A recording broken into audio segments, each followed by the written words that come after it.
Today, as you know, there was a decision.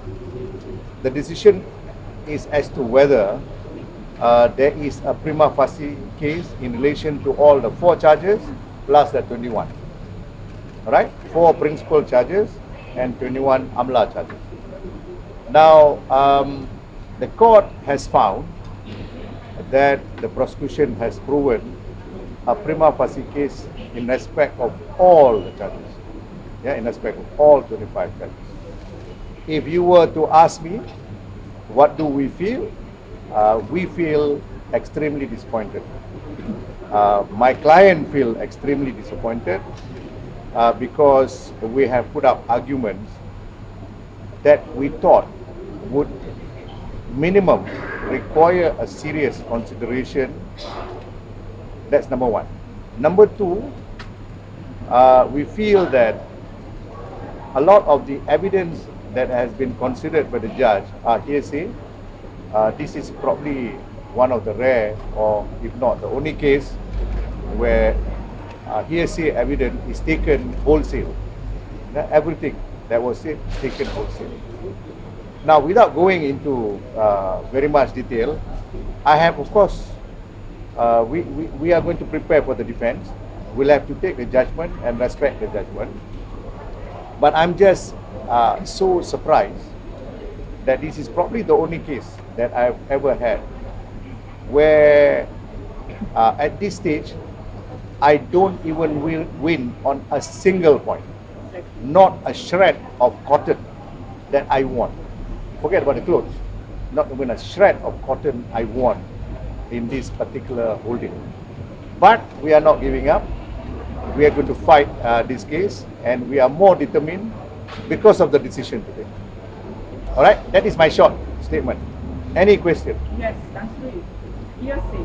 Yes. Like during the other day, the judge for the attendance, and he said that what the FD and everything was hearsay. Right. Right. So how does this compare to that? Okay, there are two ways I can reply to you. One is you're right to make that comparison. We seem to be hit by hearsay in the addendum case, and here on the reverse we are hit by the hearsay rule in this case.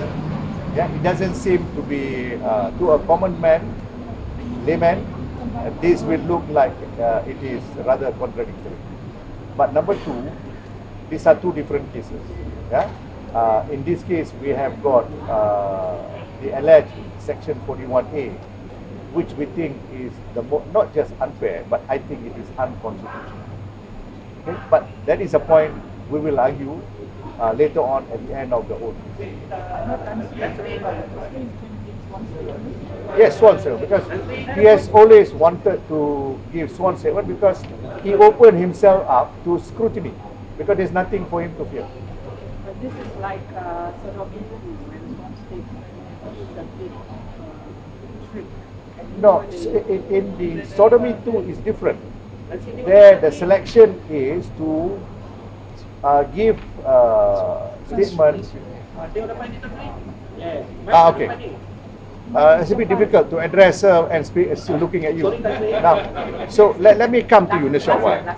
So the question is, unlike the other case, my client here wants to be cross-examined because there's nothing to fear. That's why he wants to give a statement on oath. Next. Anybody else?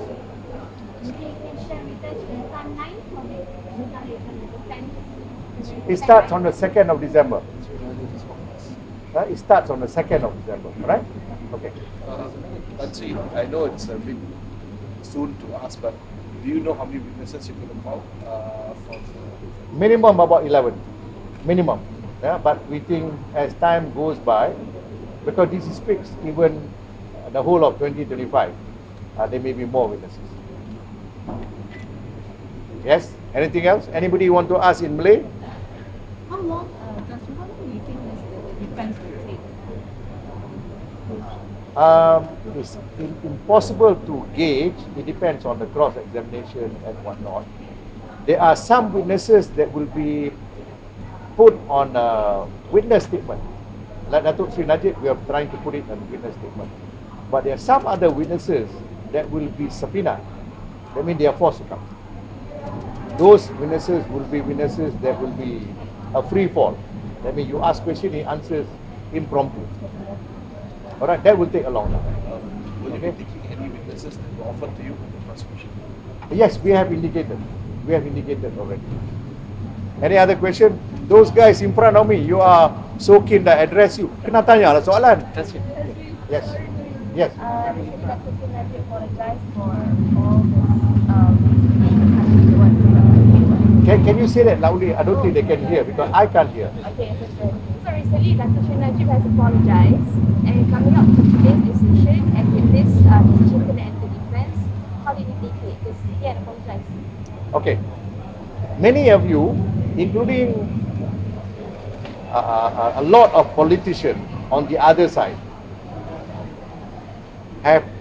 some of you have innocently misinterpreted, but the politicians have purposely misinterpreted.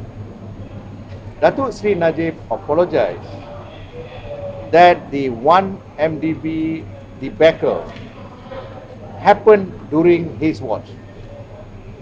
He's not saying that I did it. He's not saying that. He has to apologize because he's number one. Under the Westminster system, if you are the head of the government and a bad thing happened under your watch, you apologize. Among other things, you apologize. And that's what precisely he did. He did not apologize for those purposes in order to get a better result here. No. He thought that it was already due for him to apologize merely because it took place during his watch. Yeah? He's not saying he's guilty criminally or negligently or recklessly. Yes. Anything else? See, why now? Why the timing of the apology after all this time? Yes. You see, he has given a statement in his civil trial pertaining to 1MDB. He is being consistent after looking at all the documents.